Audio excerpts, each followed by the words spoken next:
আসসালামু আলাইকুম। আজকে আমরা আমাদের এই যে জবটুকু আছে সেই জবটুকু করব। জবের নাম হলো মেল ফিমেল।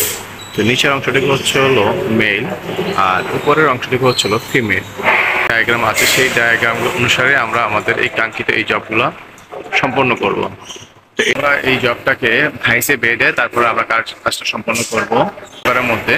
তো ফ্ল্যাটবারটিকে দুইটি অংশে বিভক্ত করব, বিভক্ত করে এই ড্রয়িংটা উপস্থাপন করব। তারপরে আমরা ভাইসের মধ্যে বেঁধে কাজগুলো সম্পন্ন করব।